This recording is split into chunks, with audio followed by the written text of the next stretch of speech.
사도신경 강의 17번째 시간입니다. 본디오 빌라도 그리고 나. 사도신경 강의 17번째 본디오 빌라도 그리고 나라는 제목으로 함께 하나님 말씀 나누도록 하겠습니다. 자, 여러분 오랜만에 여기서 예배하게 되는데, 여러분은 임진왜란에서 나라를 구한 구국의 영웅 이순신 장군이 실존 인물이었다라고 생각하십니까? 요즘 역사를 교묘하게 왜곡하여 역사를 가지고 장난치는 소위 거짓된 역사 전문가들이라는 이들이 너무나 판을 치고 있는데, 거기에 여러분도 깜빡 속아 넘어가신 건 아니시겠죠? 네. 여러분, 이순신 장군은요 실존 인물이 아닙니다. 사실 임진왜란은 이 분연히 일어난 의병들이 나라를 구한 민초들의 승리의 역사예요. 무능한 그 왕과 무능했던 세도가들의 실정을 어떻게 조금이라도 가려보기 위해서 가공해낸 인물이 바로 삼도수군 통제사 이순신이라는 인물입니다. 여러분 생각을 해보세요. 상식적으로 생각을 해보세요. 13척의 배로 133척의 배와 싸워서 이겼다? 이 뻥을 쳐도 너무 세게 친 거죠. 제가 요새 이제 2019년 들어서 역사를 원하던 부분들이었는데 아주 깊고 세세하게 지금 공부를 하고 있어요. 없는 시간 쪽에서 또 엄청 역사 공부를 열심히 하는데, 특별히 조선시대와 근현대사에 대한 이제 거의 큰 아웃라인이 이제 거의 잡혔어요. 저 개인적으로 이제 각 세부 인물들에 대한 조금 더 깊은 공부를 한 다음에 그걸 또 어떻게 설교에 녹여서 여러분과 나누기를 원하고 준비하고 있는데, 이건 뻥을 쳐도 너무 크게 친 거죠. 여러분, 이순신 장군이 실존 인물이 아니라는 결정적인 증거는요, 여기에 이순신 장군을 직접 만나보신 분이 계십니까? 만난 적이 없으면 말씀을 하지 마세요. 이거 나름 고전 드립인데, 이순신 장군을 실제로 봤다는 사람을 저는 한 명도 만난 적이 없어요.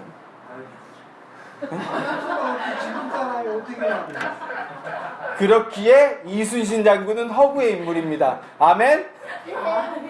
네. 여러분, 지금 제가 뭐 하고 있습니까? 요새 말로 광역 어그로 끌고 있는 거예요. 어떻게 성공적이었는지 모르겠습니다. 여러분들이 그래도 이렇게 막 집중해 주시는 게 확 느껴져서 되게 기쁘네요. 사람들이 이래서 어그로 끄나 봐. 갑자기 확 집중해 주니까 좋네. 이순신 장군은 실존 인물이죠. 그렇죠? 네. 이제 혼란이 오시나 봐요, 슬슬. 조금 더 하면 진짜로 믿겠어. 아니라고. 네, 이순신 장군은 실존 인물입니다. 우리가 그분을 실제로 만난 적은 없지만, 그러나 그분이 본인이 남긴 기록과 그분을 만났던 사람들의 기록, 즉 역사 기록물들을 통해서 우리는 그분이 실존했던 존재일 뿐 아니라 그분이 이루신 그 어마어마한 그 승전을 통해서 위기에 빠졌던 우리 그 선조들, 조선이라는 나라가 위기에서 건져내졌다는 이 훌륭한 역사적 사실을 알게 된 거죠. 그 500년이 지난 지금도 그때의 상황을 자세히 알 수가 있게 되는 겁니다. 제가 오늘 이렇게 설교를 거의 관종급 발언으로 시작한 이유가 뭐겠습니까?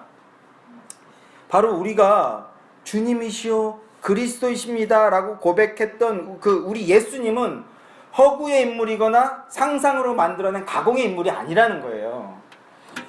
이분은 분명하게 역사 속에서 실제로 존재했던 존재입니다. 만약에 이 예수님이 실존 인물이 아니라 가공의 인물이었다면요, 예수님을 통해서 얻게 된 우리의 구원도 허구고 엉터리예요. 다 거짓말입니다. 그렇게 되면. 하지만 예수님은요 실존했던 인물이에요. 예수님께서 실존하셨던 인물이라는 여러 가지 증거들이 있습니다. 그 중에 하나가 바로 우리가 사도신경을 통해 고백하고 있는 인물, 본디오 빌라도라는 인물입니다. 이 인물을 통해서 우리는 예수님이 실제 역사하셨다, 그리고 그 실제하신 하나님이신 예수님을 통해 우리는 구원을 얻게 됐다, 이런 결론을 얻게 되는 거거든요.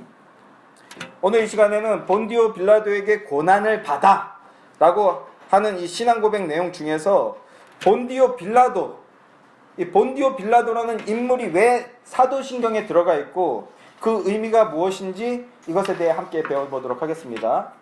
자, 제가 광역 어그로 끌 때는 집중했는데 이제 성경 얘기할 때는 또 집중 안 하면 배신자예요. 자, 사도신경 개론 시간 때 제가 말씀을 드렸었는데 사도신경은 오류가 많고 사도신경은 비성경적인 부분이 많다.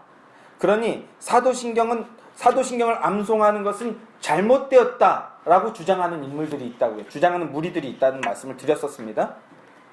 이렇게 사도신경을 부정하는 사람들이 공격하는 몇 가지 부분들이 있는데 그 중에 하나가 바로 오늘 본디오 빌라도에게라는 이 항목이에요. 본디오 빌라도에게 고난을 받아 이 항목을 가지고 많은 사람들이 시비를 거는 거예요. 본디오 빌라도는 사실 그렇게 나쁜 사람이 아니다. 빌라도는 예수님이 죄가 없다는 사실을 3번이나 말했고 마지막까지 예수님을 놓아주려고 했었다.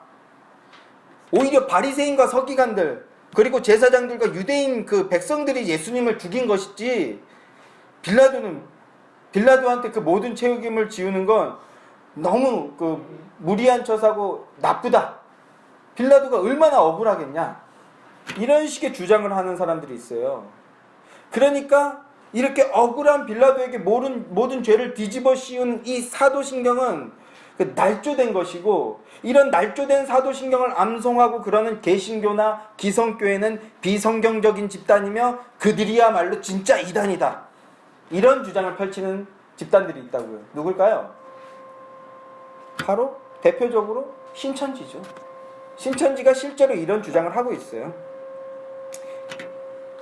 이 이단들이나 거짓의 무리들의 특징이 뭐냐면 항상 진짜인지 가짜인지 구별하셔야 되는 게 있는데 이게 성경이든 역사든 마찬가지입니다. 이 이단들의 특징은요, 가짜들의 특징은 단어나 짧은 문장만 가지고 억지 해석을 하는 거예요.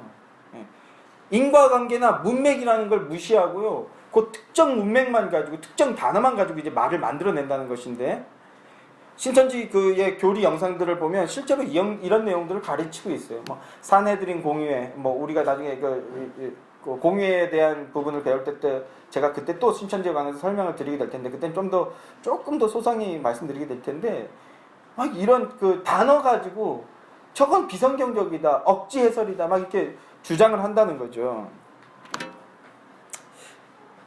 이런 신천지식의 교리에 대해서 대답을 드린다면 이는 그야말로 아전인수격의 해석일 뿐이라는 겁니다. 이 고백의 내용이나 이런 고백을 하는 의미에 대해서 그 의미가 뭔지 전혀 알지 못한 채 그저 특정 단어를 가지고 말장난을 하거나 그야말로 어그로를 끄는 행동들을 하고 있는 것 뿐이에요. 그렇다면 우리는 왜 본디오 빌라도에게 고난을 받아 라고 고백을 하고 암송을 하는 걸까요? 자, 먼저 배경 설명을 좀 드릴게요. 6월절을 앞두고 예수님께서 목요일 늦은 저녁에 제자들을 데리고 함께 겟세마네 동산에 올라가셔서 밤새도록 땀방울이 핏방울이 될 정도로 간절히 기도를 하셨죠. 그 기도의 이유가 뭐라고 말씀드렸습니까? 지난주에 하나님과의 연결이 끊어져야 되는 거라고요. 그게 예수님은 죽기보다 싫으셔서 간절히 기도하셨어요. 죽어야 되는 걸 알매도 마지막으로 한번 또 그 마음이 너무 힘들어서 아버지 하나님께 고백하셨던 거죠. 그렇게 간절히 기도를 하고 계셨습니다. 그리고 기도를 마치신 뒤에 때가 되었다 이렇게 말씀하셨을 때 가룟 유다가 로마 병정들을 끌고 와서 예수님을 은30에 팔아 넘겼죠.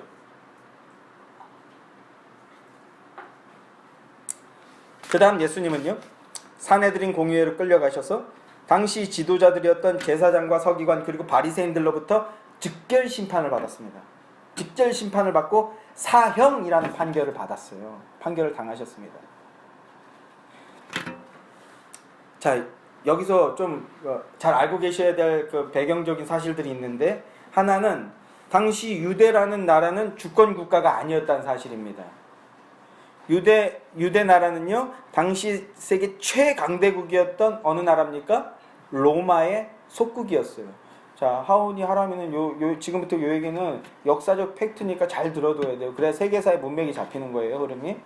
자, 이 로마는 당시 세계 최강대국이었어요. 그 로마의 속국이었어요. 점령국이었어요. 강제 점령을 당하고 있던 식민지였습니다.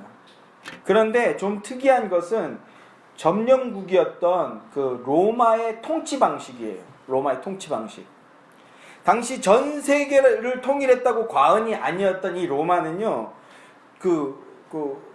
근동, 지금의 아랍에미리트 이스라엘에 있는 팔레스타인 가자 지구부터 시작해서 스페인, 그리고 갈리아라고 하는 아니죠, 영국 땅까지 다 차지했어요. 아프리카 북부부터 이탈리아, 독일 지방, 러시아, 지금의 러시아 인근부터 영국까지 그 전체 유럽 전체를 다 중동과 아프리카 북부 아프리카와 유럽 전체를 다 통일시킨 어마어마한 대제국이었다고요.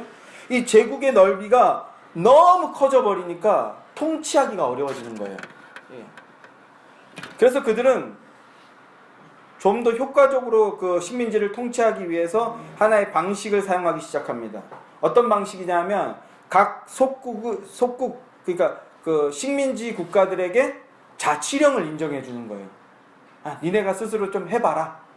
자치령을 인정해주고 장려해주는 유화정책이라는 것입니다. 유화정책.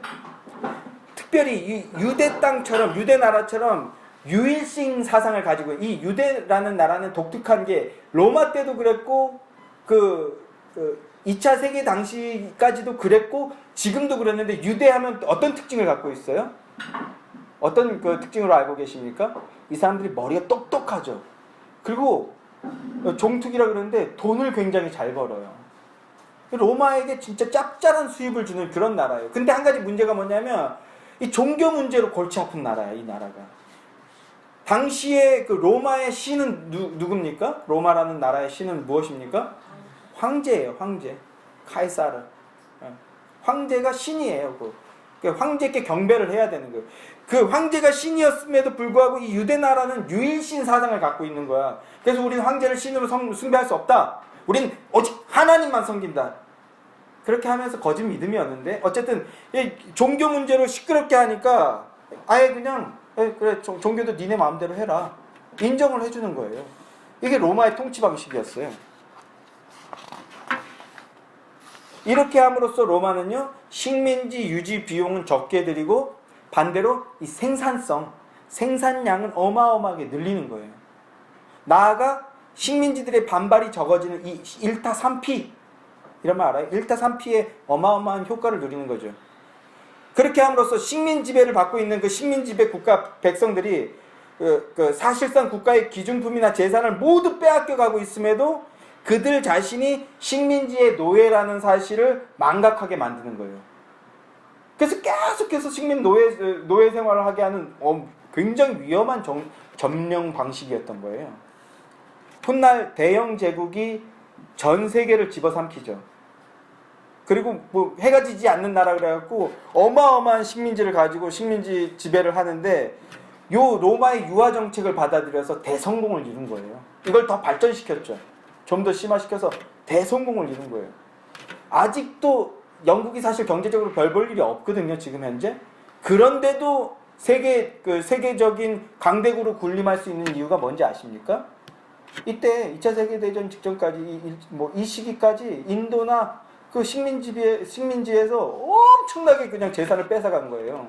그때 뺏어간 재산, 금괴나 이런 게 너무 많으니까 그게 아직도 그들을 영국을 그냥 강대국으로 만들어주는 거예요. 아주 수탈과 착취의 대표적인 역사죠.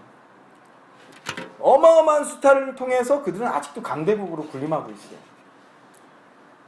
여기서 재밌는 사실 한 가지, 여러분 청소년들 잘 들어두셔요. 우리 안중근 의사가 하얼빈 역에서 저격한 사람이 누굽니까? 네, 이토 누구야? 청소년들이지? 대답 누구야? 이토 히로부미죠. 이토 히로부미를 안중근이 왜 저격한 줄 아세요?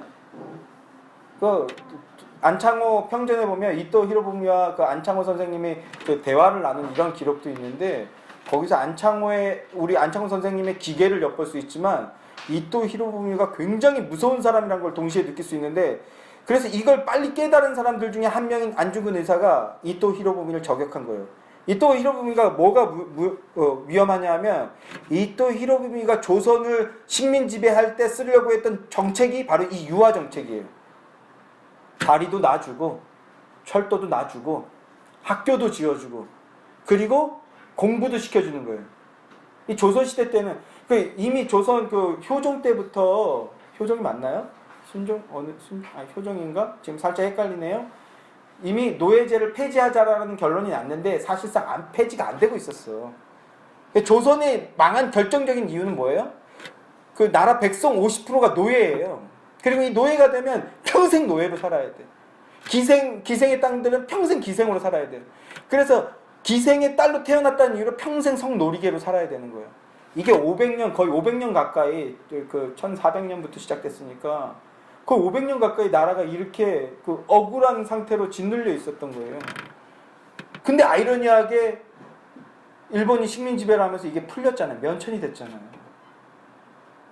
그러니까 노예였던 신분이 해방이 되고, 아니 막 학교도 생기고 병원도 생기고, 물론 거기에 우리 선교사들의 역할도 물론 컸습니다. 근데 이걸 방치해 둔 거야, 일부러. 자, 그러니까 백성들 입장에서는 일본 식민지가 좋았을까요? 안 좋았을까요? 언뜻 좋게 느껴지는 거예요. 이게 진짜 위험했던 거예요.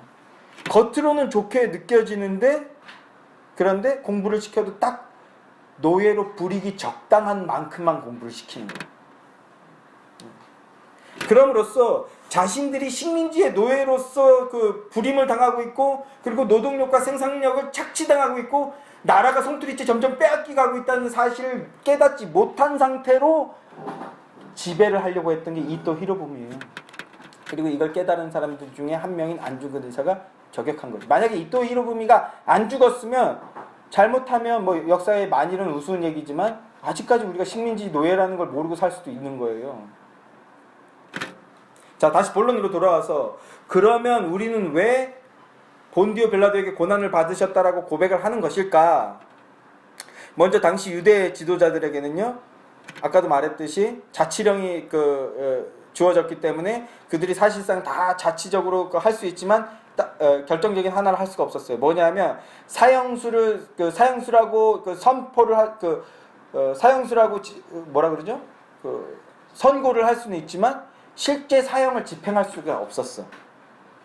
실제로 그 사형수를 사용할 권한이 없었어요.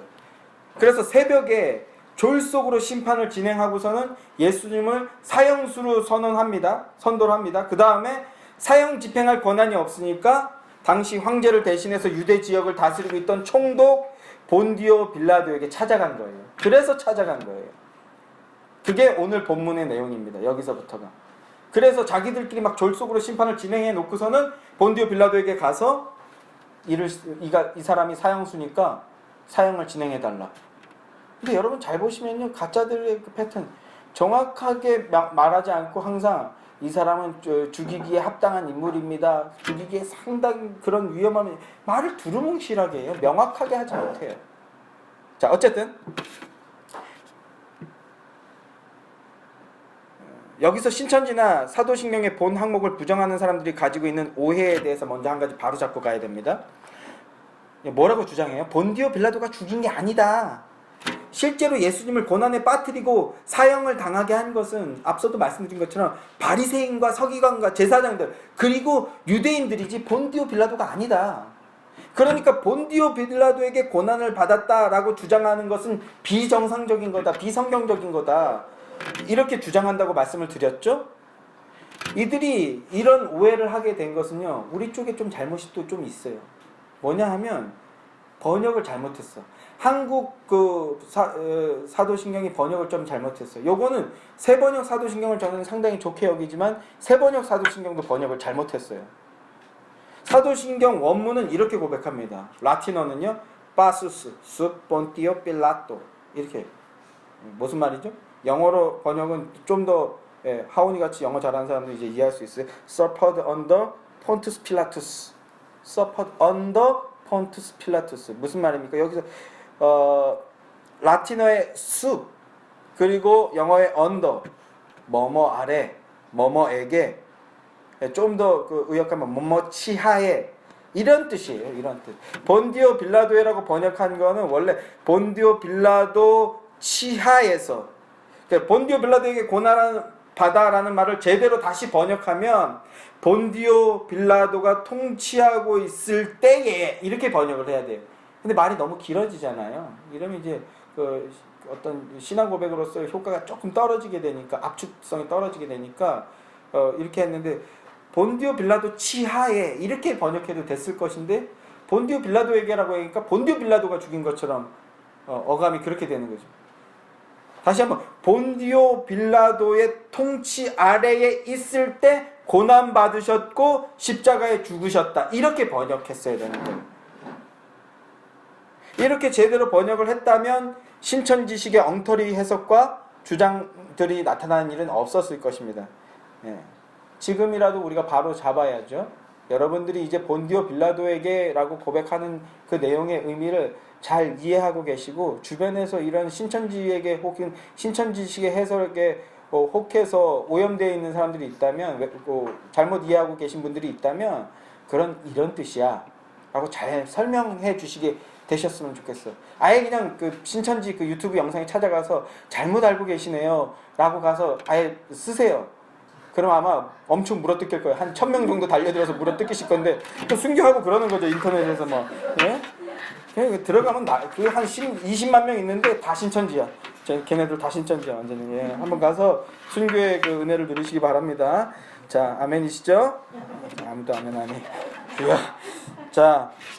자 그러면 그럼에도 예수님을 고난에 빠뜨리고 죽음에 이르게 한 데에는 주도적인 역할을 했던 것은 바리새인과 서기관과 제사장들과 그리고 선난 그 유대 백성들 군중들이 맞지만 그럼에도 본디오 빌라도가 부각되고 있는 이유가 뭘까? 우리 좀 더 깊게 들어가 보자고요.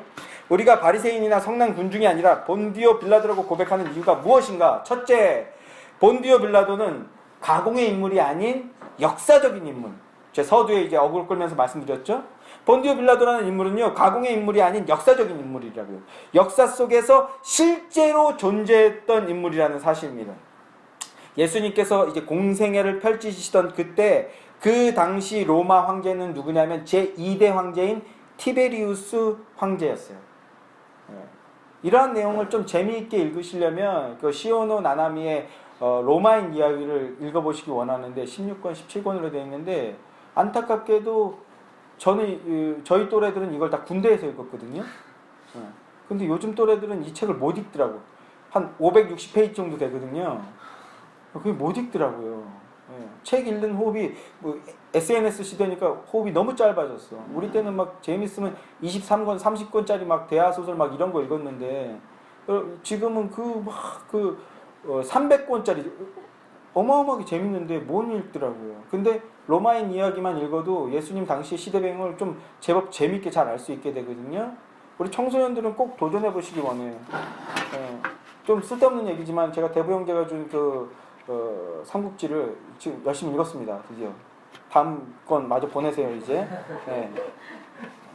여러분들 반대로 여러분들도 그런 역사서를 만약에 로마인 이야기나 이게 그냥 거의 소설에 가까운 역사서예요. 가공이 많이 된 역사서인데 이 정도도 못 읽으면 큰일 나는데 만약에 여러분들 우리 청년이나 청소년들 중에 이런 책들 뭐 아니면은 그 도쿠가와 이에야스의 대망이나 삼국지나 정사 삼국지나 이런 걸 읽은 사람이 나온다면 여러분이 한 30대쯤 됐을 때 그 시대의 사람들을 가지고 놀게 될 거예요.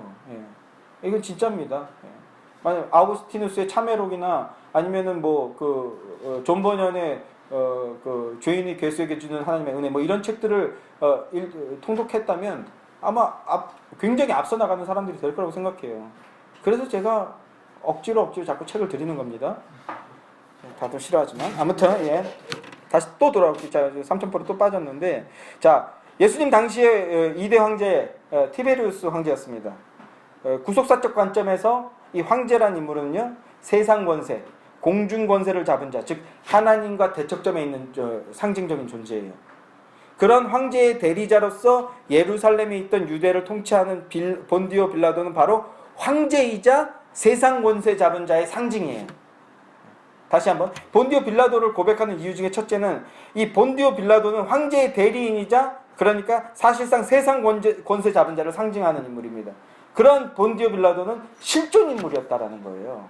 AD 26년부터 36년까지 약 10년 동안 예루살렘에서 통치를 했던 총독이었다라는 사실이 당시 유세비우스나 여러 명의 역사가들의 기록에 기록되어 있어요.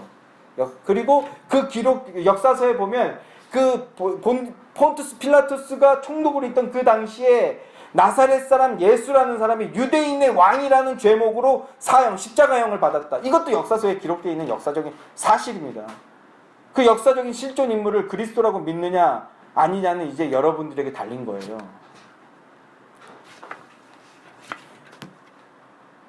우리가 사도신경을 고백할 때 본디오 빌라도라는 역사적인 인물을 통해 예수님의 고난받으심, 십자가에서 죽으심, 나아가 3일 만에 부활하시고 500명의 제자들이 보는 데서 승천하셨다는 이 이야기는 허구의 이야기나 상상 속의 이야기가 아니에요. 역사 속에서 실제 했던 역사적 사실이라는 걸 우리가 사도신경을 통해서 고백하고 있는 겁니다. 그분이 여러분의 그리스도가 되기를 원합니다. 그분이 여러분의 하나님이 되기를 주님의 이름을 간절히 소망합니다. 하나님이신 예수님이 실제 인간의 역사 속에 찾아오셔서 존재적으로 원죄를 가지고 있는 죄인이 우리의 죄와 저주를 대신 감당해 주시기 위해서 죽으시고 부활해 주셨다는 것입니다. 아멘이십니까? 본디오 빌라도의 이름을 고백하는 이유 두 번째는요, 빌라도의 신문을 통해 사실 예수님께는 아무런 죄가 없다, 무죄하셨다는 사실이 드러나는 겁니다. 본디오 빌라도라는 인물이 가지고 있는 그 역할 두 번째는요, 예수님이 죄가 없으신 분이라는 거예요. 그분이 죄가 없으신 그분이 죽으셨다라는 거예요. 겟세마네 동산에 잡히셔서 끌려가신 뒤에 바리새인과 서기관과 제사장들에게 재판을 받으시죠. 예, 앞서도 말씀드렸듯이 그야말로 졸속적이고 불법적인 재판이었습니다. 그 근거로 첫째는요, 당시 유대계 법으로도 사형을 선고하기 위해서는요, 최소 23명의 판사가 참석을 해야 됩니다. 그리고 최소 23명의 판사가 참여해서 판결을 내렸어야 됐는데 그러지 않았죠. 또 둘째로 피고를 변호해줄 사람이 있어야 했습니다. 피고는 그리고 자기에게 불리한 증거를 해서는 안 됐어요. 그러나 이 역시 그러지 않았습니다. 전혀 그런 일들이 벌어지지 않았고, 심지어 예수님은요, 자기에게 불리한 듯한 발언을 하셨어요. 십자가에 죽이라고. 왜 그러셨을까요?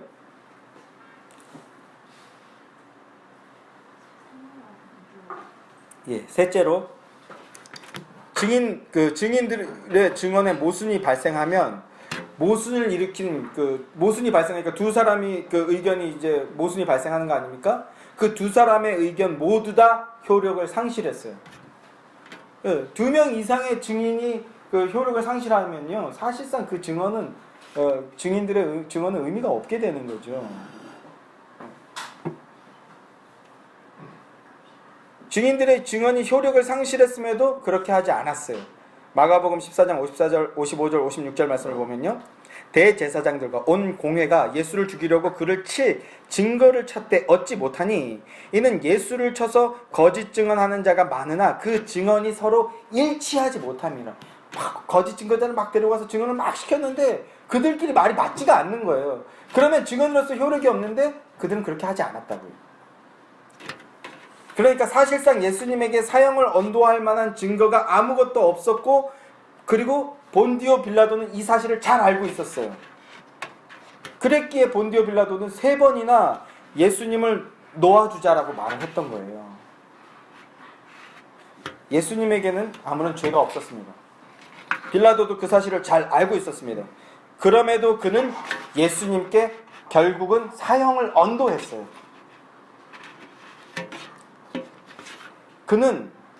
본디오 빌라도는 엄격하게 법에 따라 행동했어야 됐음에도 불구하고 그렇게 하지 않았습니다. 왜 그랬을까요? 로마 황제를 대신하는 자란 그 영예와 유대 총독이라는 권력의 자리에 계속 머무르고 싶었던 거죠. 그래서 마땅히 해야 할 결정을 하지 않고 회피했던 거예요. 또한 성난 군중들을 보면서 두려워했습니다. 두렵다고 말을 했어요. 하나님이 아닌 민심을 두려워했어요. 그리고 자신의 대중적인 인기를 계산해 본 거예요. 그럼으로써 지극히 현실적인 판단을 내렸던 겁니다. 현실적인 결정을 내렸던 거예요. 그럼으로써 그는 결국 예수님께 고난을 가하고 죽음을 가한 박해자로서의 상징적인 인물이 돼버린 거예요. 사도신경을 연구하다가 이런 표현이 있더군요. 빌라도는 예수를 포기함으로써 자기 자신도 포기한 것이다.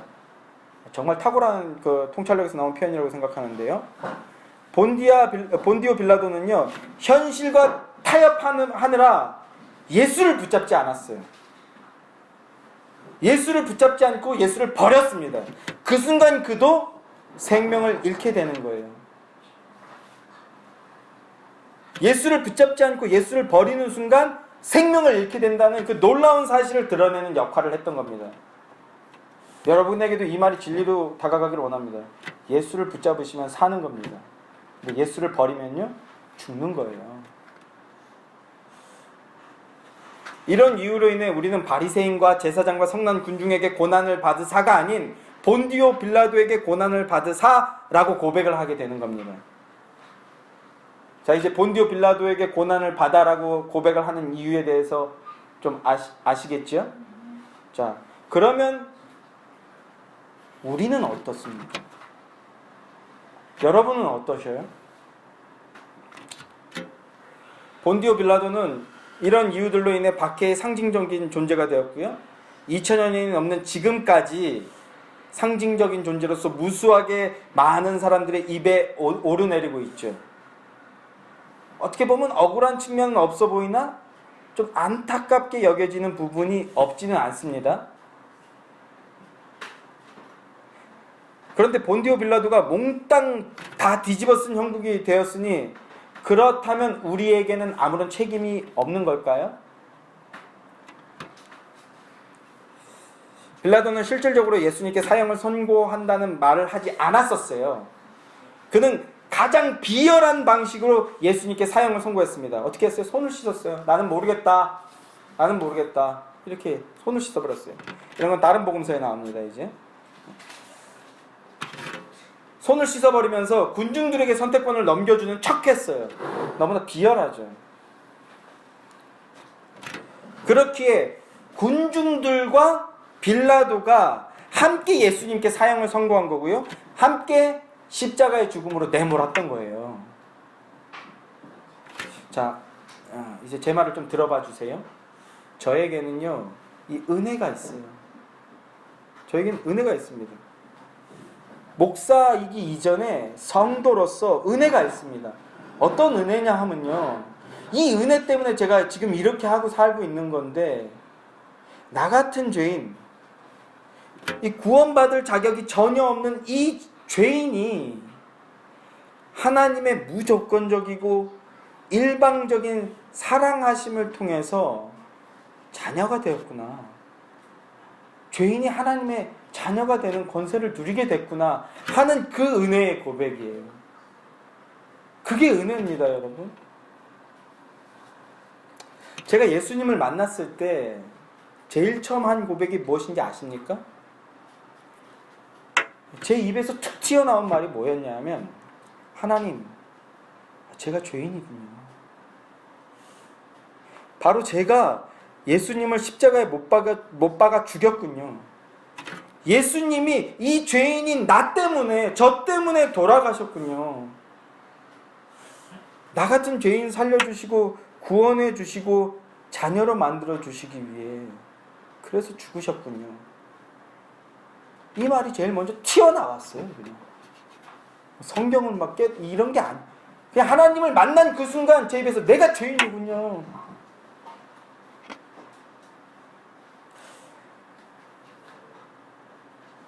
나 때문에 고난을 당해주시고 십자가에 죽어주시고 그리고 부활 승천해 주셨군요. 이 놀라운 진리가 깨달아졌고 믿어져서 모르겠어요.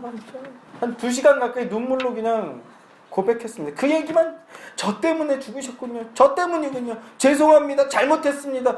울면서 2시간 동안 그렇게 기도했어요. 구원을 받고 성경을 다시 보니 집단 광기에 쌓인 군중들이 이렇게 외칩니다. 바나바가 아닌 예수를 못 박아라. 바나바 말고 예수를 못 박아라. 왜 그랬을까요? 자신들이 원하던 그 육신적인 이상과 미래가 허무하게 박살나고 있잖아요. 다윗의 나라, 다윗과 같은 나라, 부강하고 잘 먹고, 그래서 잘 먹고 잘 사는 그 떵떵거리고 살 수 있는 나라, 그 나라가 깨지는 현장을 보고 있잖아요. 분노심이 있는 거죠.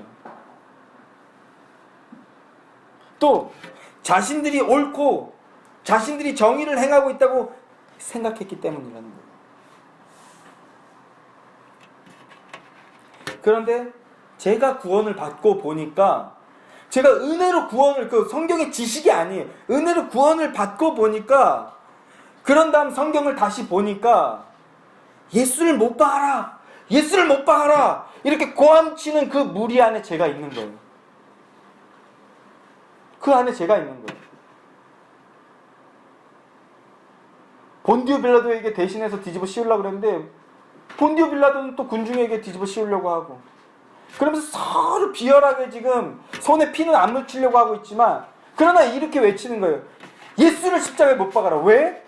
내가 원하는 은혜, 내가 원하는 복, 내가 원하는 기쁨, 내가 원하는 행복이 아닌 십자가가 뭐냐, 구원이 뭐냐, 그런 예수 필요 없다, 십자가 못 박아 죽여버려라.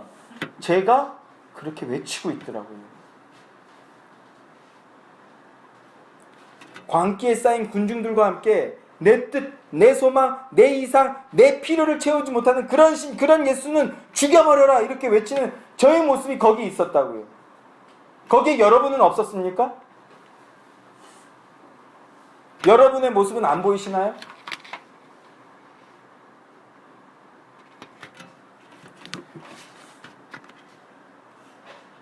예수님은요,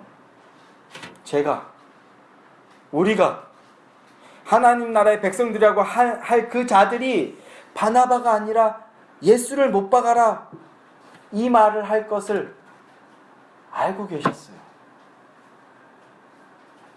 그런데도 이 땅으로 와주신 거예요. 그리고 그 길을 터벅터벅 나와주신 거예요.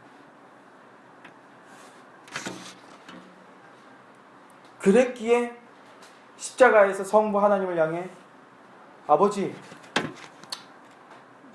저들의 죄를 용서해 주십시오. 저들은 자기들이 하는 것이 무엇인지 알지 못합니다. 그러니 용서해 주십시오. 이렇게 말씀해 주신 거라고요. 내가 바로 본디오 빌라도고, 우리가 바로 본디오 빌라도였던 거예요. 예수님은 이런 우리를 구원해 주시려고 영원한 하나님 나라에 계셔야 될 그분이 이 인간들의 시간과 공간과 역사 속으로 뚫고 들어와서 찾아와 주셨던 거예요. 이것이 여러분들에게 은혜가 되지 않습니까? 예, 생명의 은혜가 되기를 주님의 이름으로 간절히 소망합니다.